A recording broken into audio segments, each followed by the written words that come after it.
This is Carlton from London, part of the ITV network. Tonight's news at 10 follows in 5 minutes.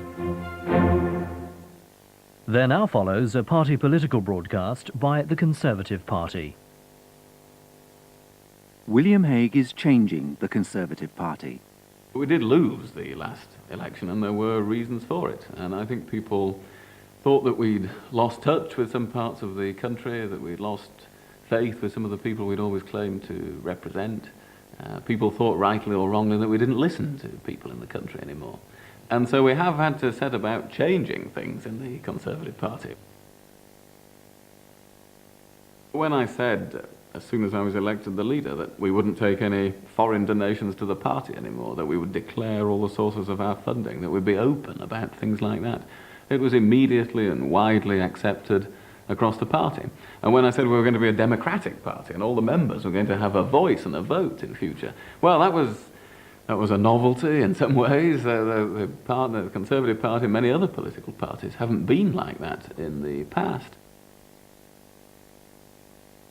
Well, I think an important part of political leadership is making sure that you listen, as well as making sure that you've got the clear foundations and beliefs on which your policies are going to be based. They go together. I'm interested in listening to people who may not want to join any political party, certainly for the moment, who might be interested in politics, who just might want to give their views to politicians. This is something I want my party to do all the time, to actually seek the views of people inside and outside the party. People in so many walks of life, whether they be nurses or doctors or teachers or people running small businesses, are interested.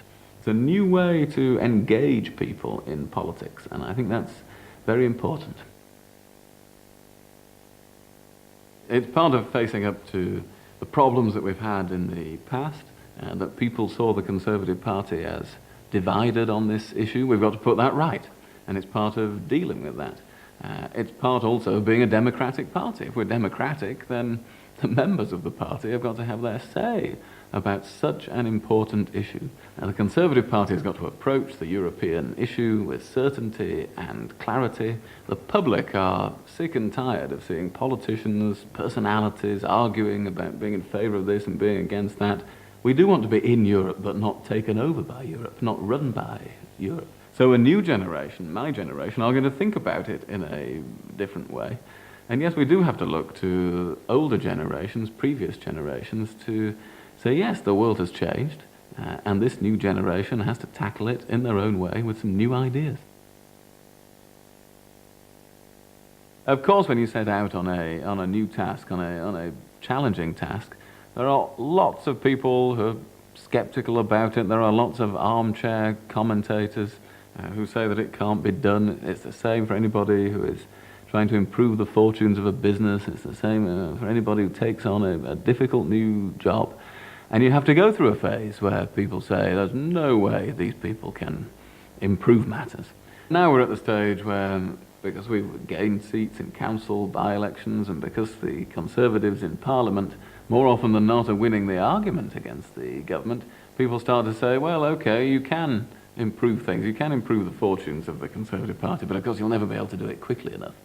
And we have to go through that stage. And then the next stage, I don't know when it begins, but the next stage is when people say, oh, well, okay, you can improve the fortunes of your party quickly, but you know, you'll never be able to sustain it.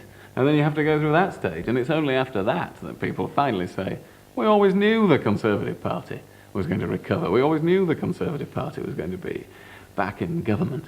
And so it's my job to battle through all that skepticism and cynicism and to say, I know what I'm doing with this organisation.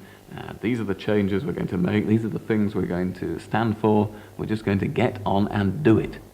If you want to know how William Hague is changing the Conservative Party, write to him at 32 Smith Square, London SW1P 3HH. That was a party political broadcast by the Conservative Party.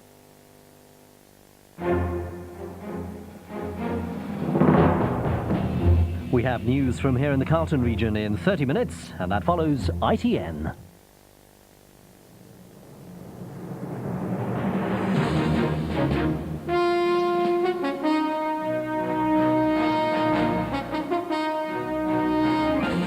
ITN News at 10 with Trevor McDonald. Clinton facing impeachment for perjury and obstruction of justice. Arsenal and Aston Villa join the TV takeover talks. Peace dividend gets more troops off Belfast streets. And the movie star having a whale of a time in Iceland tonight.